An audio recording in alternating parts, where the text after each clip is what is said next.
He knows right from wrong. You've heard that before, right? Maybe even said it. But here's the question. Whose version of right or wrong? And if a child or an individual knows it, why do they still do wrong?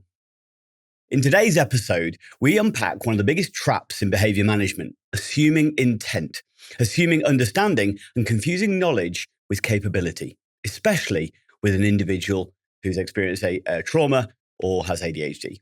Let's talk about perception, safety, and why our job isn't to be a judge, but a guide.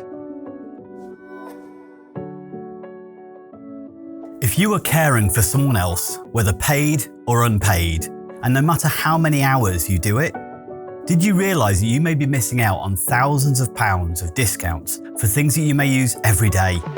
The Able to Care podcast is proud to be sponsored by the UK's #1 carers card. Started by two best friends who recognise that carers deserve better and are 100% committed to helping to change the lives of all carers and bringing them together as a strong community. Carers Card UK provides support, recognition and rewards.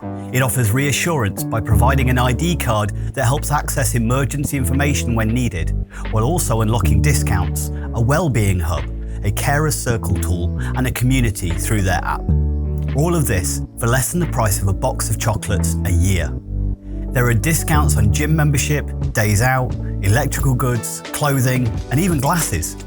Let others know you care while taking a little care of yourself with an ID card you can be proud of. Visit carerscarduk.co.uk/promo code/able to care today to order yours.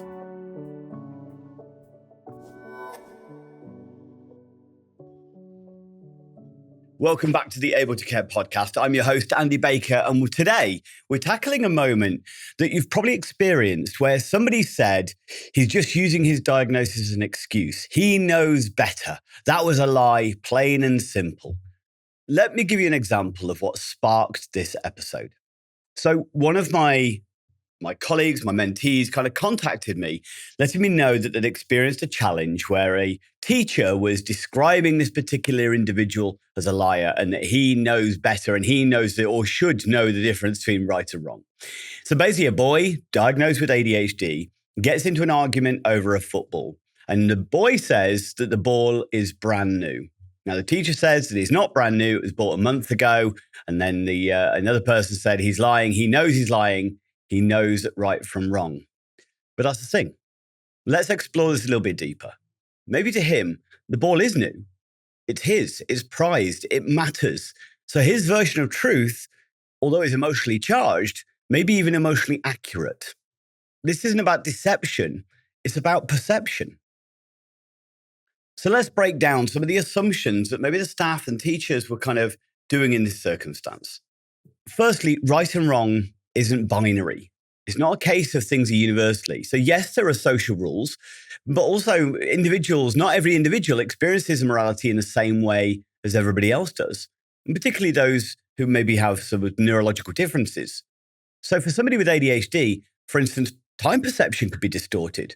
Emotional intensity is heightened. A ball from 4 weeks ago still feels brand new because it matters now like it did on day one. It's an interesting thing, isn't it? Now, this lad was being told that he was lying because the ball wasn't brand new. But I guarantee if that teacher bought a new car and it was only a month old, he'd still be saying that that car was brand new. So when we ask ourselves, is this kid lying or is he telling the story from his reality? The second part of it is knowing right from wrong and having the tools to act from it are maybe slightly different things.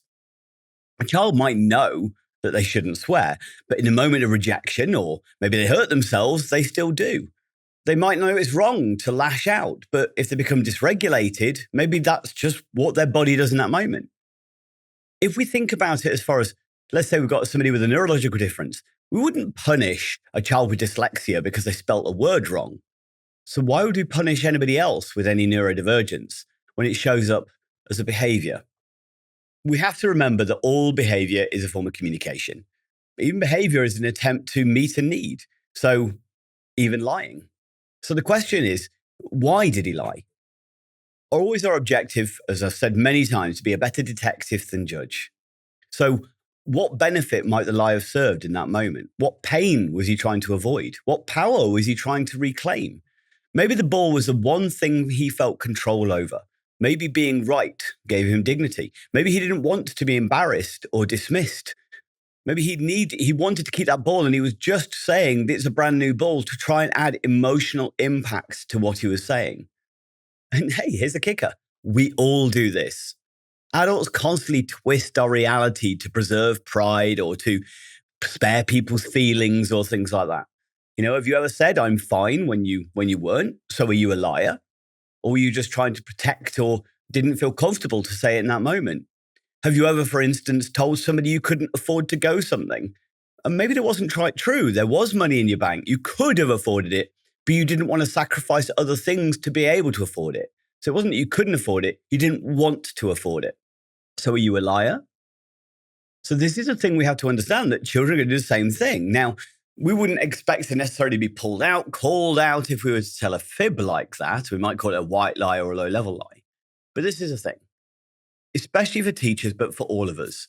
We should always aim to be a teacher, not a prison guard. And that's not going to be derogatory to prison guards. There's some prison guards, but as an analogy, as a metaphor. If a child can't read, we teach. If they can't spell, then we support. If a child can't regulate, then why would we punish? That's just backwards. You don't teach right from wrong by shouting. You don't teach honesty through humiliation. You don't teach behavior by enforcing compliance. We teach through curiosity and compassion. What made you say that? What were you feeling in that moment? What did you hope would happen? That's how we move from reaction to reflection, from shame to growth. Now, the problem is, as you said, this teacher, he knows better. Well, there is a few things that's assuming there. One, we know that an individual's brain isn't fully mature until 25, or average is about 25.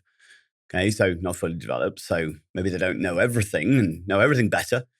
Their nervous system is calm. We're assuming that. So somebody who's in a dysregulated state, or, what have we said in a moment of arousal or heightened emotions where we didn't really mean it. We didn't mean to say it. It just came out of our mouth. Also, it's also assuming that they've had models of emotional honesty in their life. It may have been okay, or it was okay or safe for them to be honest, but maybe it hasn't been. And if it hasn't been, and it's not safe to be honest, or studies have shown that, for instance, like kids who get smacked don't lie less, they lie better. Because the risk of punishment, if they can get better at lying, there's like chances of punishment decrease.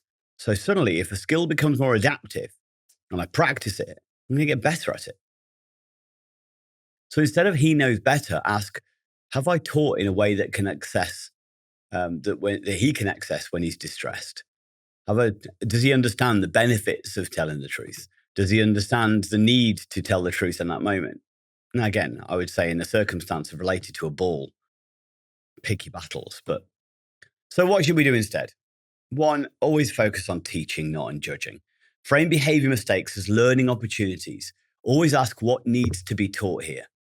I did an interview with somebody the other day, and hopefully you'll listen to it on the podcast. There's a guy called Roger Mitchell. He says something really quite profound about teaching, which was, if you don't understand something, it's not because you've done anything wrong. It's because I haven't found the right way to teach you it yet. And I thought that was one of the most profound things that I've heard in a long time. And that's going to stick with me. And that's exactly the same as this circumstance. We also want to make sure we validate emotional truth before correcting factual detail. It sounds like that ball really matters to you. If they're saying it's brand new, there's obviously an emotive element to that. So what's the emotion behind that? It sounds like this is really important to you. It sounds like this is really upsetting you. Let's figure out what the facts are. Let's figure out how we move this forwards. We also always need to recognize that every behavior has a benefit. Why do we feel he said that? What might have helped him to do or feel or act differently? So we always explore the benefits. Why did he feel the need to lie? Why didn't he feel he could be honest in that circumstance if it is, or he recognized it as a lie? And for model what regulation looks like. Stay calm, be curious, ask questions instead of jumping to conclusions. Now, why this matters.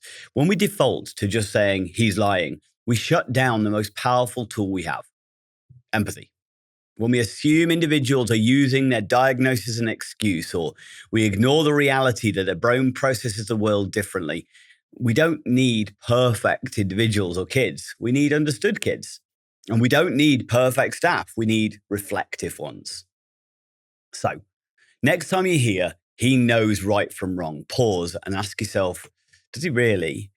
Or even if he does, could he access that in the moment if he needed to? I found this interesting, and I did send all this over to the individual who sent me this question as far as how to manage this situation and helping her to teach other teachers the right way of looking at things. If you'd like to find out more, if you would like to have better tools to communicate, to manage behavior, or to support others to better cope and manage behaviors, then please reach out to me. Send us a message, put a comment in, whatever you want, or find us at able-training.co.uk. It's all about raising understanding, because behavior isn't a battle to win, it's a language to translate. So let's teach, not judge, guide, not punish.